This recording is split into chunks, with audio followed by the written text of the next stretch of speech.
Bismillahirrahmanirrahim. Assalamualaikum warahmatullahi wabarakatuh. Semoga semuanya dalam keadaan baik-baik ya. Eh, Dan semoga saja harapan kita selalu pandemi ini cepat berakhir. Kemudian apa yang akan kita ajarkan hari ini dapat dimengerti, juga dapat bermanfaat di kemudian hari.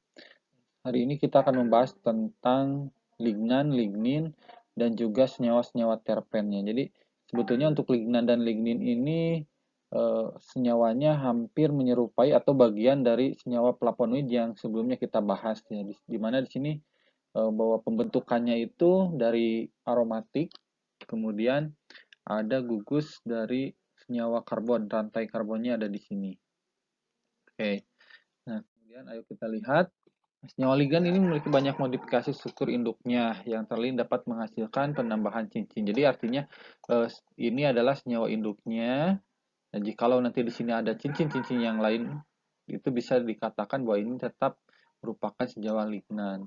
Dalam ini juga dapat diartikan bahwa senyawa flavonoid yang kita bahas kemarin juga merupakan senyawa lignan.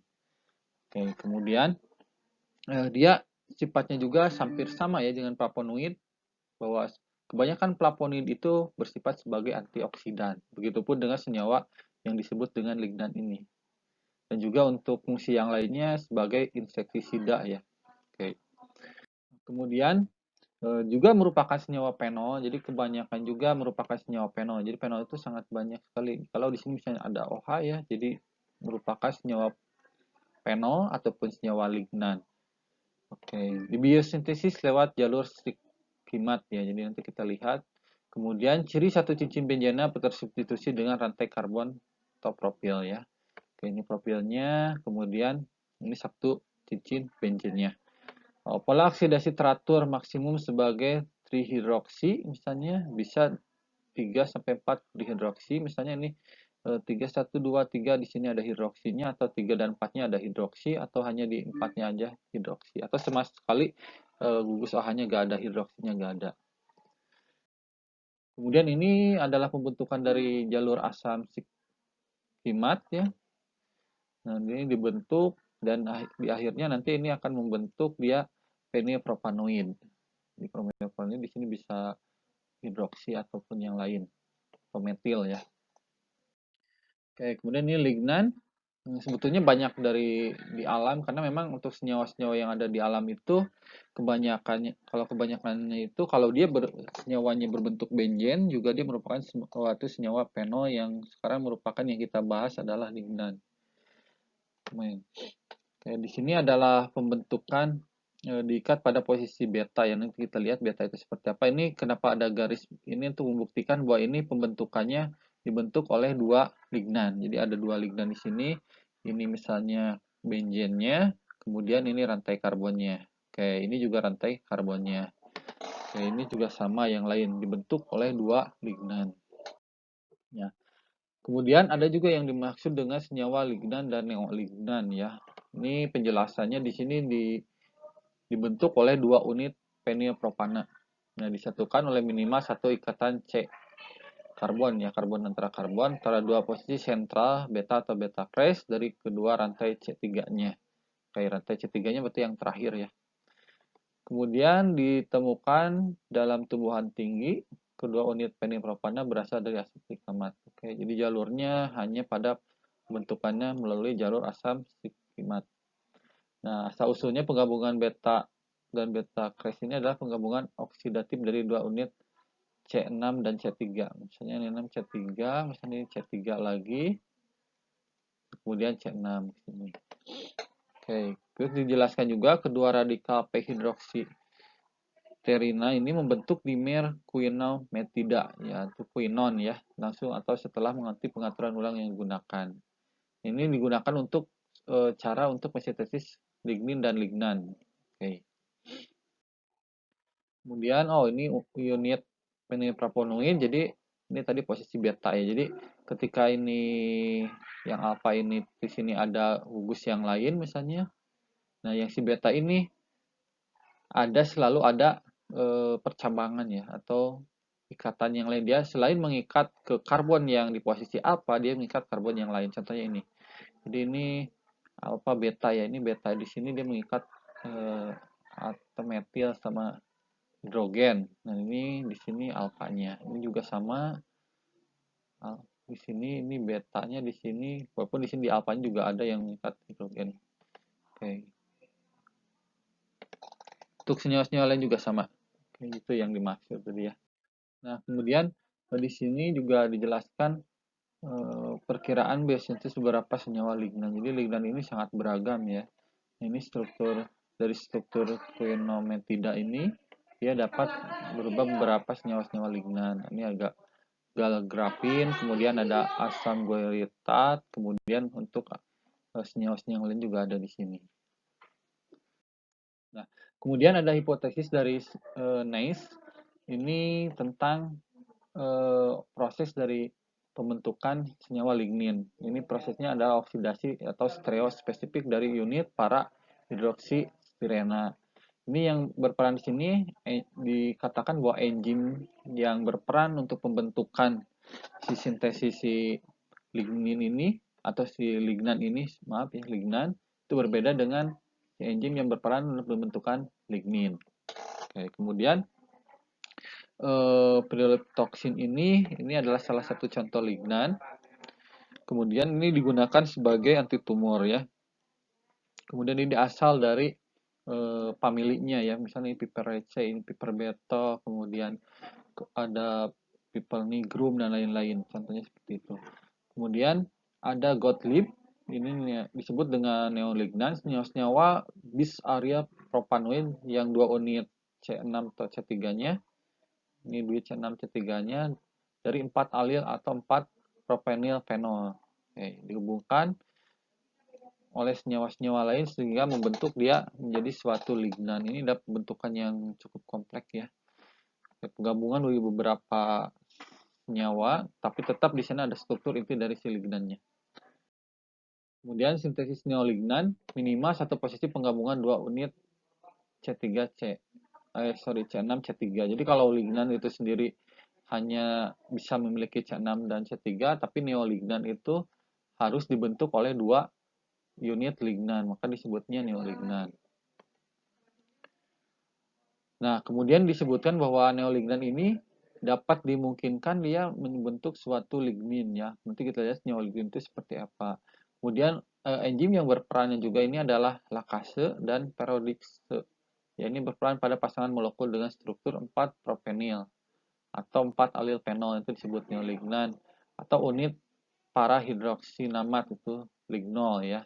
Kemudian juga ada di sana gugus alkohol bisa tidak terdapat dalam neolignan sehingga terbebas dari polimerase ya. Jadi untuk gugus alkohol ini tidak ada, kalau lignan ini berarti lignan tidak memiliki gugus dari alkoholnya. Kemudian ada Erdmann, proses polimerase ini karena jembatan oksida dari keduanya ya. Oke. Kemudian ini adalah salah satu contohnya. Jadi ini contohnya adalah ini contoh lignannya, atau bisa disebut dengan neolignan, bisa diidentifikasi misalnya ini karbonnya 1, 2, 3. Kemudian untuk yang ininya 1, 2, 3 ya.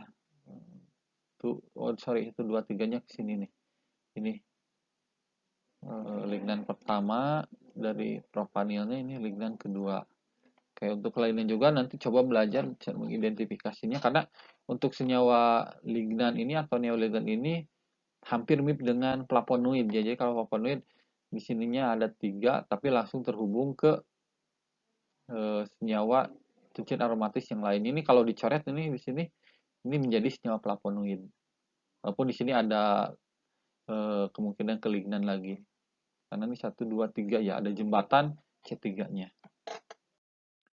Kemudian ini untuk senyawa-senyawa yang lain juga silahkan diidentifikasi ke ini dalam pembentukannya ya. Ini pembentukan ini juga jadi lignan, kemudian ini juga lignan ya. Oke, pembentukan neolignannya. Nah, kemudian senyawa lignin. Nah, senyawa lignin ini berasal dari, ini adalah famili yang menghasilkannya ya. Jadi coba kalian cari-cari. Ini misalnya gymnospermae itu tanaman-tanaman apa ya gitu, atau angiospermae itu tanaman-tanaman seperti apa, kayak yang tadi ya. literase ya. Nah, ini disebutkan juga di sini memiliki sel xilem terdapat dalam batang, akar, dan daun. Kemudian lignin ini bersifat sebagai penguat bagi tumbuhan atau bisa dijadikan serat ya. Disebutnya sebagai serat pada batang. Nah, ini tidak terdapat pada talopita dan pungi karena pungi itu dia tidak memiliki batang ini ya, batang maksud saya dia batang yang kayu mungkin. Dia batang kayu memang nggak ada sama talopita. Kemudian pada pertumbuhan jaringan saya banyak mengandung karbohidrat. Oke, yang banyak paling mengandung karbohidrat, sebagian kemudian diubah menjadi lignin lewat proses lignifikasi. Nah, di proses lignifikasi ini dilakukan dari biosintesis unit monomer, juga ada dari dihidropolimerase monomer, DHP ya. Jadi pembentukannya sangat banyak. Selanjutnya itu tentang senyawa strina ya, itu senyawa yang dibentuk dari C6C2. Jadi ini adalah nama lain dari lignin. Ini juga sebetulnya untuk rangkanya itu sama ya dari penepropanoid yang kehilangan satu atom karbon atau dibagi 3 golongan. Yang pertama adalah senyawa beta aryltelamina. Nah, ini adalah senyawa-senyawa yang lignin itu ya. Nanti bisa dipelajari.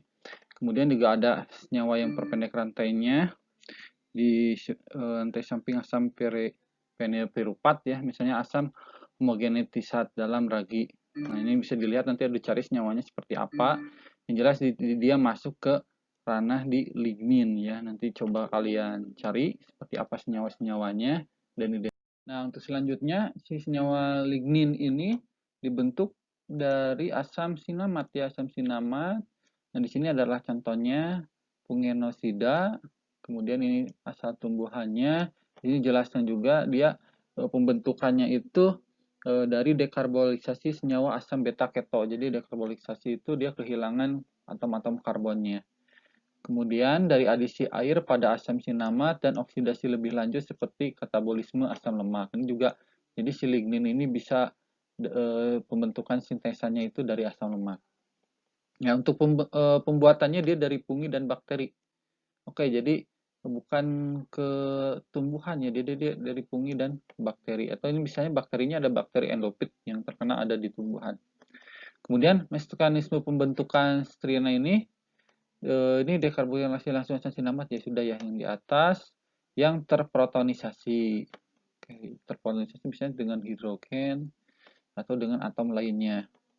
Kemudian di sini juga ada perkiraannya dekarbonisasi mikroba asam sinamat. Ini jadi perannya itu ada di fungi atau bakteri yang melakukan biosintesisnya itu. Oke. Nah, nama lain dari lignin ini zat kayu ya, tadi saya sebutkan dia lebih ke serat kayu. Penyusun tumbuhan, jadi sebagian besar tumbuhan itu tersusun dari lignin.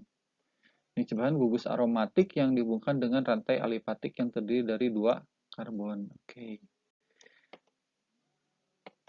Nah, ini dari pohon dan semak ya, yang kemungkinan dari batang yang berkayu. Kemudian pada batang lignin berfungsi sebagai bahan pengikat komponen penyusun lainnya. Oke, sehingga suatu pohon bisa tegak ya, jadi bisa berdiri karena adanya si kandungan lignin.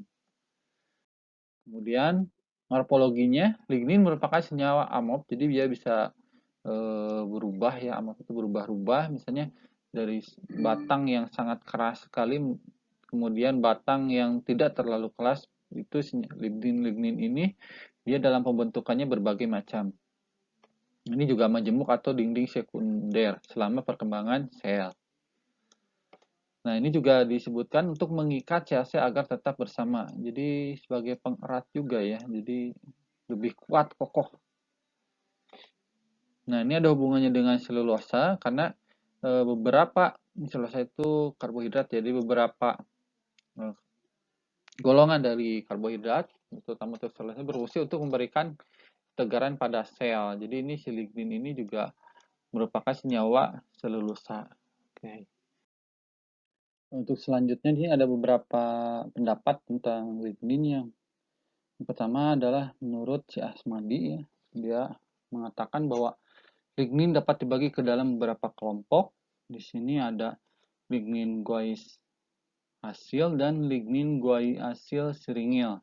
di mana dia juga melakukan suatu penelitian lignin yang terdapat pada kayu dengan daunnya jarum ya, mungkin seperti yang daunnya kayak lancet ya atau memanjang dengan kadarnya yaitu 23 sampai 32. Sedangkan untuk yang gua hasil seringnya ini terdapat pada kayu yang daun lebar, yang daunnya lebar-lebar, terdapat 28%. Kemudian untuk pada kayu yang tanaman tropis itu lebih dari 30%. Oke, ini udah spesifik ya, udah ada penelitiannya sampai jauh ini. Nah, untuk tadi bertanya-tanya bentuk lignin itu seperti apa ya? Nah, ini adalah salah satu contohnya. Jadi, untuk lignin ini nggak sesimpel kayak flavonoid, misalnya C6, C3, C6, kemudian untuk yang lignan kayak tadi, di mana C6, C3, paling juga pembentukannya ada C6, C3-nya ada 2 yang terbentuk. Tapi kalau lignin itu biasanya suatu senyawa yang sangat kompleks dan sangat besar ya. Jadi dia yang ngebentuknya itu cukup banyak. Tapi dapat dilihat dari ciri-cirinya di sini ya. Ini ada ciri-cirinya. Untuk yang si lignin ini nanti kalian identifikasi C2-nya, ini C2 ya. 1 2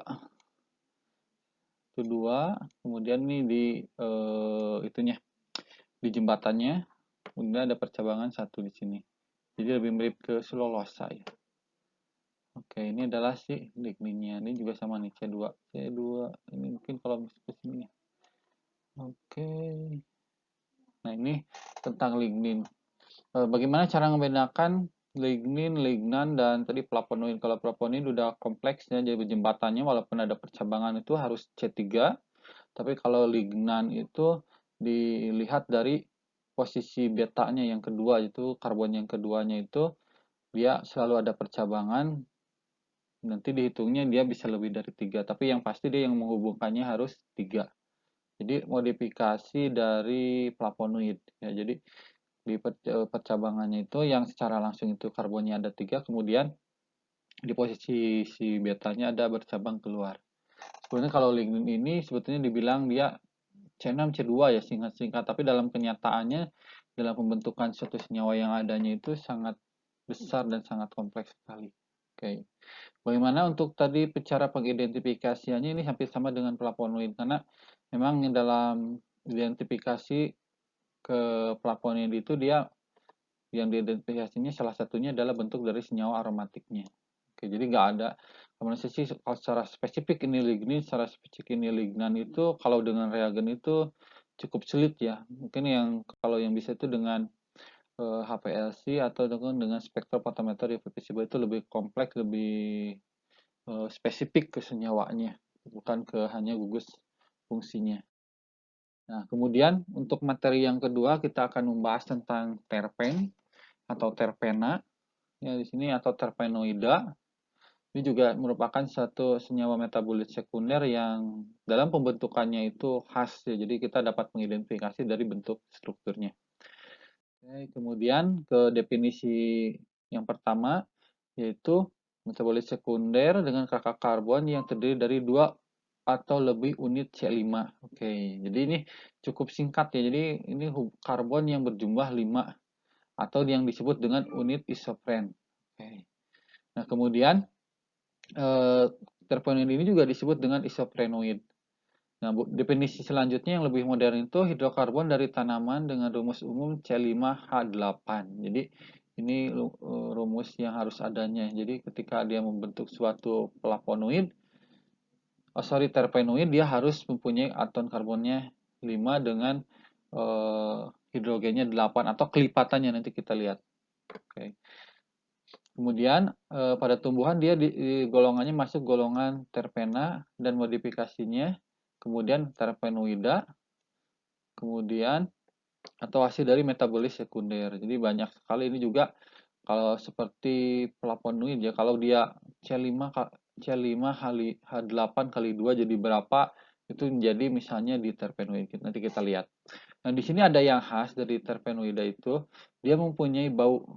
Oke, jadi dan dapat diisolasi dari bahan penyulingan. Jadi kalau berbicara tentang minyak kaceri, oh dia dibentuknya dari terpenoida. Nah, ada definisi lain di sini isoprenoid. Oke. senyawa dengan keragaman struktur yang besar. Jadi nanti kita akan lihat golongan-golongan terpenoid seperti apa. Nah, diturunkan dan unit isopren yang bergandengan dengan model kepala ke ekor. Nanti kita lihat seperti apa ya. Head to tail. Sedangkan unit isopren diturunkan dari metabolisme asam asetat. Jadi kalau ada yang nanyakan, oh tadi siklamat, oh ini mah jalurnya asam asetat atau jalur asam meparonat. Oke, jadi ada dua jalur. Nah, di sini juga terpen ini didefinisikan sebagai kelompok struktur molekul yang didasarkan pada bentuk-bentuk jumlah unit isoprennya. Jadi unit isoprennya ada berapa ya? Yang tadi disebutkan ya, kalau bicara tentang unit isopren berarti harus mencari model kepala ke ekornya. Nah, ini salah satu contohnya. Penggabungan dari unit isopren ada di sini ikatan rangkap ya, ikatan rangkapnya gugus hidroksin dan karbonil atau gugus fungsi lainnya. Tapi yang jelas nanti kalau dia terbentuk oleh unit isopren, carilah kepala dan ekornya. Ini dapat dilihat ya. Untuk melihat kepalanya berarti lihatlah ya ikatan rangkap yang terdekat ke percabangan.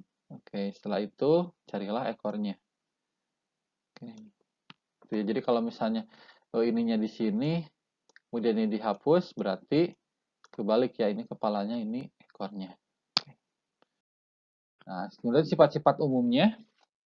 Pertama, sifat fisika dari terpenoid ini cairan tidak berwarna. Ini jelas, cairan tidak berwarna, tapi dia mudah teroksidasi.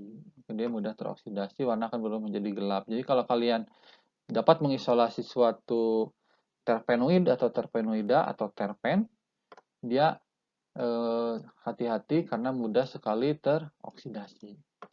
Mempunyai bau yang khas. Di sini bau itu bukan selalu yang bau harum ya atau aromatik ya, tapi ada beberapa bau yang kurang enak gitu.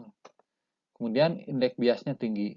Oke, ini bisa lihat indeks bias ini kebanyakannya kalau di analisis optiknya aktif, kerapatan lebih kecil daripada air, kemudian larut dalam pelarut organik, eter, dan alkohol. Ini jelas ya. Makanya kalau beberapa parfum itu dia ada yang dilarutkan atau diencerin dengan ether atau alkohol karena dia kelarutannya di sana. Kemudian sikap kimianya senyawa tidak jenuh atau rantai terbuka ataupun siklik ya. Jadi kebanyakannya dia berbentuk siklik, tidak seperti yang sebelumnya yang selalu ada benzennya ya. Kalau ini enggak. Oke. Seperti ini kebanyakan bentuknya kiral. Oke. Kiral dari sikliknya. Kemudian ini dalam suatu rantai tertutup ya. Ini bukan merupakan benzen. Di sini kita bisa mencari, oh ini yang terdekat ke percabangan dari kata rangkapnya, berarti ini kepalanya, berarti ini ekornya di sini, ini ekornya. Oke, di sini juga sama, ini kepalanya, kemudian ini ekornya. Nah, kemudian tadi C5, ini coba C-nya dibilang 10, berarti ini ya terbentuk oleh dua unit isopren. Oke, ini 10 ya. Oke. Nah, selanjutnya, nah ini untuk pengelompokan dari berdasarkan jumlah unit isopren atau penyusunnya. Yang pertama monoterpen, atom C-nya itu dibentuk 10.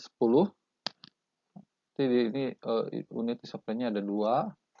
Kemudian sesquiterpen 15, unit isoprennya 3, berarti ini di kelipatan aja ya, kelipatan dari 5. Kemudian ada yang diterpen 20, triterpen 30, tetra 40. Kemudian untuk yang terakhir itu dia lebih dari 40 atom C-nya. Unit isoprennya itu lebih dari 8. Oke, kemudian untuk yang penggolongan secara spesifik atau di sumber dari senyawanya di sini bahwa untuk monoterpen dan sesquiterpen itu ada pada minyak atsiri. Ini juga dijelaskan bahwa semakin panjang atom karbonnya dia akan semakin nonpolar. Makanya minyak atsiri itu dia masih larut dalam air. Jadi semakin kuat ya. Ini semakin membentuk padat ya.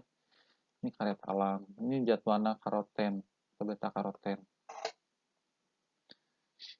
Oke, kemudian kita bahas satu-satu. Monoterpen, 2 unit isopren. Ini yang tadi ya. Kalau ini rantainya terbuka tadi tertutup siklik. Oke, atau dengan jumlah atom karbon 10 lebih dari 100 jenis. Ini ternyata sudah banyak sekali jenis-jenis dari monoterpen ini. Ini contohnya ini minyak mawar ya, itu yang disebut dengan geranium. Kemudian juga ada minyak noril atau disebut dengan nerol. Oke, ini salah satu contoh nyatanya. Ini juga masuk ke dalam dia suatu merupakan minyak atsiri. Nah, bentuk-bentuk monoterpen itu, jadi selain tadi saya bilang ada yang tertutup, yang terbuka, ternyata bisa dikelompokkan. Di yang pertama itu juga asiklik, kemudian bentuknya atau namanya myrcene, atau ini para methane, atau dengan alpha pinen. Jadi ini bentuknya lihat aja seperti ini. Jadi hitung dulu berapa, oh ternyata dia ada 10, berarti dia monoterpen misalnya. Terus bentuknya seperti apa? Oh, ada mau membentuk suatu siklik tapi dia ada yang terbuka satu, berarti dia myrcene. Atau misalnya tidak membentuk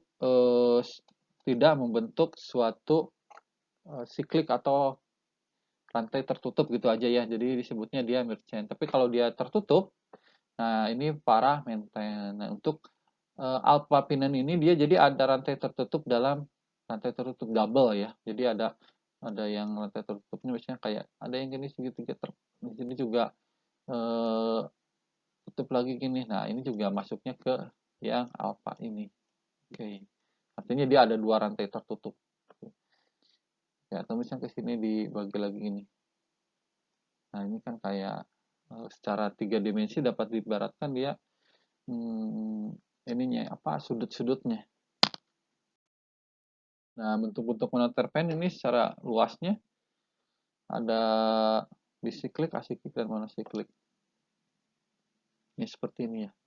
Ini asiklik yang tadi terbuka ya. Ini monosiklik, ini bisiklik double ya, bisiklik double yang tadi para pinen. Oke, kemudian monoterpen yang asiklik ini salah satu contohnya atau struktur dasarnya seperti ini. Kebanyakan juga dia berbentuknya kristal, jadi berpengaruh ya bentuk dari si wujud dari monoterpen ini berpengaruh kepada wujud secara nyatanya seperti apa. Wujud cair sukar dimurnikan kebanyakan tidak memberi derivat berwujud kristal.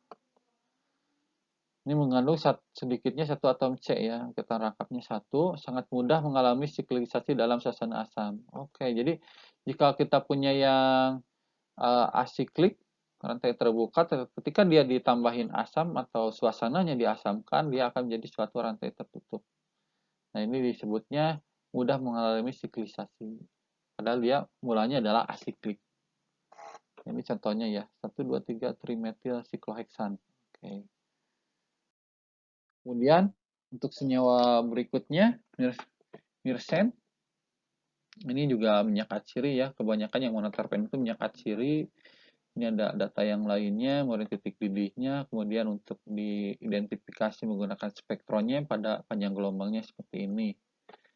Oke, ini data-data yang lainnya. Oke. Kemudian ada geranio. Nah, geranio ini ester. Kita tahu sendiri bahwa ester itu senyawa-senyawa yang mempunyai bau ya. Dalam ini baunya yang enak. Ini dan glikosida. Ini minyak sereh ya, contohnya minyak sereh. Oke, ini kompleks kristal dengan CaCa yang selanjutnya diuraikan oleh air. Oke, konfigurasinya cis. Oke. Kemudian ada citronellal. Nah, di sini citronellal ini dalam bentuk sama ya, minyak sereh ya, jadi citronella. Jadi untuk oleum dari sereh itu minyak cirinya cukup banyak. Bentuknya ini hampir sama kayak yang tadi. Oke, kemudian bentuk-bentuk monoterpen, monosiklik monoterpen untuk yang kedua yang rantainya tertutup. Oke, di sini ada penggolongan lagi secara spesifik bahwa untuk yang pertama itu disebutnya limon. Oke, untuk kedua alpha terpineol. Ini alpha terpineol yang membedakan bahwa untuk limon ini si ikatan rangkapnya itu cuma satu. Oke, untuk yang alpha terpineol itu dia yang pertama itu yang menontak ikatan rangkapnya dua. Ini dua ya. Oke, balik untuk yang terpineol itu ikatan rangkapnya ada satu. Sedangkan untuk mentol dia tidak mempunyai ikatan rangkap, tapi bentuknya dia tetap sama, yaitu pada monosiklik. Nah, untuk selanjutnya di sini jelaskan tentang masih monoterpen, yaitu monosiklik ya. Di sini dilihat dari posisi dari ikatannya ini ya. Jadi ini para ya. Ini para, jadi paramenta ini juga masih para walaupun dia ada ikatan rangkap di dalam ringnya. Tapi posisinya masih para, ini juga masih para yang dilihatnya. Kemudian ini ada posisi meta. Oke, ortometa ya. Oke, ortometa atau di sini bisa posisi pertamanya ortometa para, ortometa. Ini contohnya limon ya untuk yang kemudian ada yang bisiklik yang tadi double ya, ada dua siklik yang menyatu. Misalnya ini altinun, alpinen, alpinen dan lain-lainnya. Itu dapat dilihat perbedaannya seperti apa ya. Yang untuk yang pertama ini dari ikatan rangkapnya di dalam, kemudian ini dan untuk double sikliknya itu seperti ini segitiga ya. Kalau ini ada double sikliknya segi 4, ikatan rangkapnya masih di dalam. Kemudian ini ikatan rangkapnya ada di luar. Jadi kalau di luar itu B ya. Oke, kalau di luar juga itu B. Tapi kalau di dalam masih A. Oke, kemudian membedakan tion dan sampinannya itu adalah bentuk dari si siklik yang kedua. Oke, kalau bentuknya ini Qiuyen. Kalau ini pinen kotak ya. Kemudian untuk yang lainnya ada di sini contohnya adalah citron. Citron itu seperti ini ya, citron. Nah, ini salah satu contoh pengaplikasiannya sebagai antiseptik, ekspektoran atau spasmolitik dan sedatif. Banyak sekali ya. Dan beragam juga dalam penggunaannya dalam pengobatan. Nah, ini di samping itu monoterpen di sini juga dijelaskan pemberi aroma makanan, parfum, dan ini banyak digunakan secara komersil dalam perdagangan. Jadi minyak-minyak atsiri itu berasal dari golongan monoterpenoida. Ini ada juga di sini contohnya daun mint ya, daun peppermint atau oleomentai kita punya. Oke, kemudian ada juga untuk yang lain buah jeruk, limon, mircena, kampor. Kalau ini kalau melihat ke sini ini bisiklik ya. Oke, ini juga bisiklik. Ini siklik, ini asiklik. Oke. Nah, untuk selanjutnya di sini ada suskiterpen terbentuk dari 15 atom C. Ini 15 atom C ya. Jadi hitung sendiri ini 1 2 3 4 5 6 7 8 9 10 11 12 13 14 sudah 15 atom C. Oke, ini juga untuk fungsinya antioksidan, hormon, antimikroba, antibiotik dan merupakan suatu racun ya.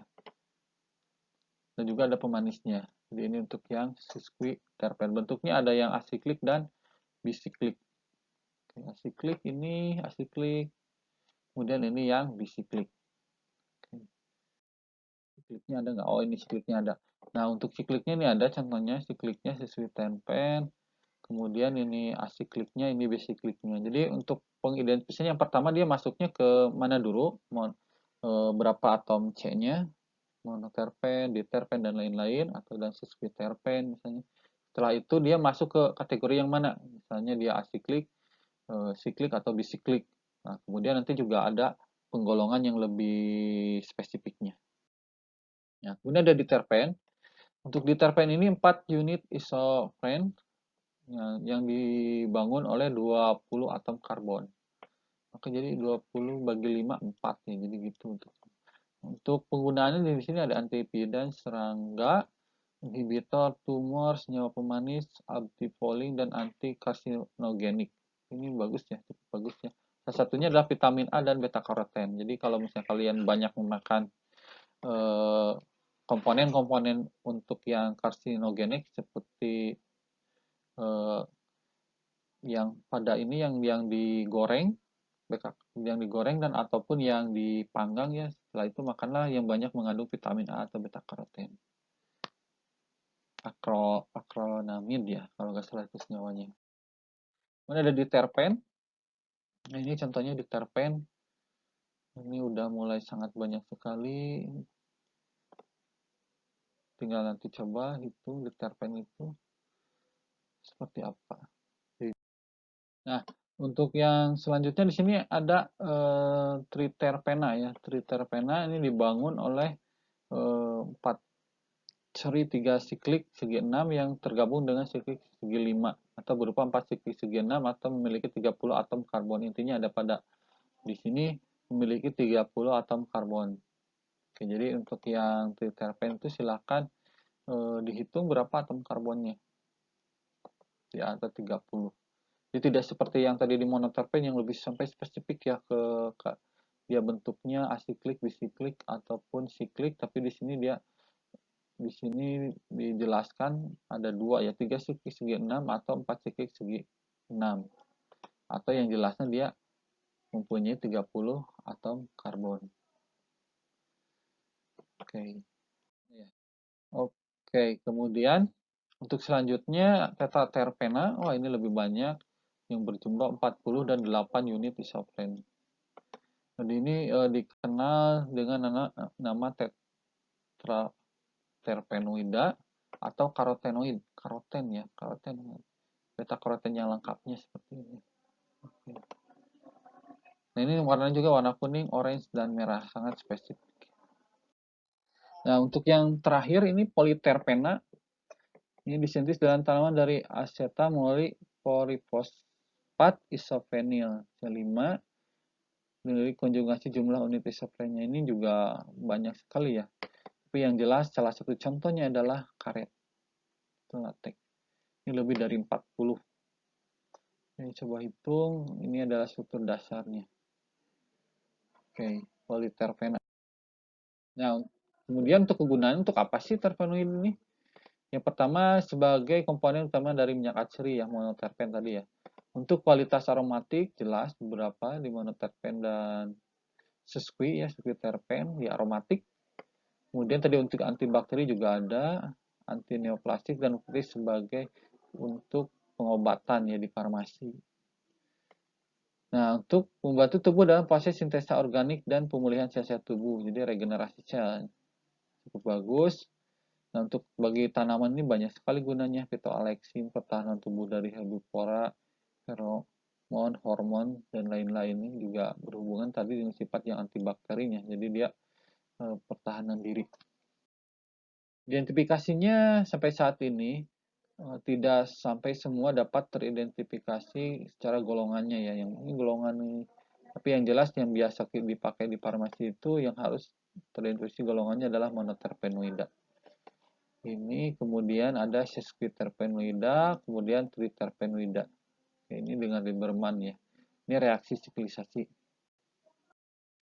Ini kemudian contoh-contoh tumbuhan yang mengandung senyawa terpenoida. Minyak atsiri ini ya. Ini beraromatik sekali. Sesquiterpen yang ini sama masih minyak atsiri.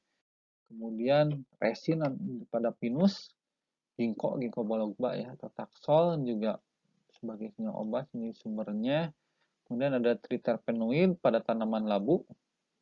Ini pada familinya curbitacin. Kemudian tetraterpenoid ini biasanya berbentuk dia pigmen ya, pigmen-pigmen yang ada pada tumbuhan itu dibentuk kebanyakannya oleh dengan tetraterpenoida. Contohnya karotenoid. Nah, contoh tanamannya di wortel. Kemudian untuk politerpen ini udah jelas tadi dijelaskan dari karet alam, karet. Oke. Nah, kemudian di kegunaan terpenuhi di bidang farmasi, petoalexin, antimikrobal, tanaman strategi infeksi dari mekanisme. Oke, jadi antimikroba, petoalexin. Kemudian ada insek antifektan untuk yang pengusir nyamuk ya. Jadi tadi yang sereh juga bisa dipakai. Pertahanan tubuh dari herbivora ini untuk dari tanamannya ya. Dari tanamannya bisa dimanfaatkan oleh kita untuk pengusir misalnya yang hewan-hewan herbivora. Mengatur pertumbuhan udah jelas, antiseptik yang tadi ya, ekspektoran ini jelas sekali digunakan di farmasi.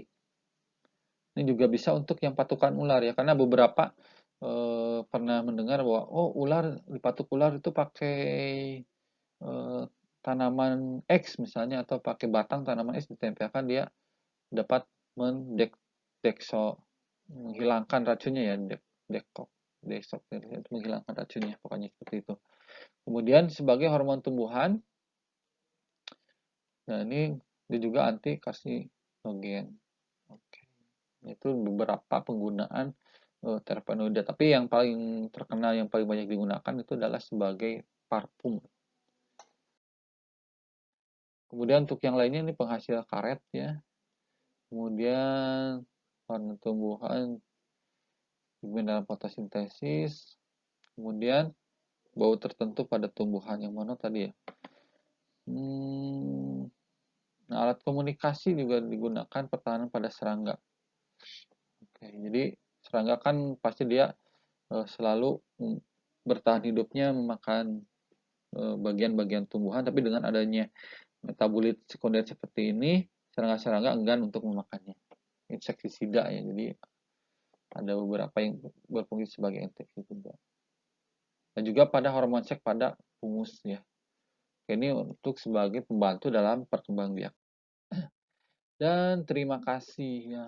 Kalau misalnya ada yang bisa menyimpulkan ini apa ya, masuk ke dalam terpenoid yang mana ya.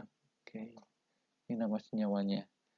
Oke, kesimpulannya dari senyawa terpenoida ini ternyata banyak sekali penggolongannya, mulai dari tadi yang monoterpen sampai dengan yang politerpen, kemudian dari yang mulai dia bergunanya sebagai minyak kaciri, dan yang terakhir sebagai sumber dari karet alam. Jadi banyak penggunaan untuk farmasinya juga tadi, anti ekspektoran, anti pedan, dan lainnya juga banyak digunakan di dunia farmasi.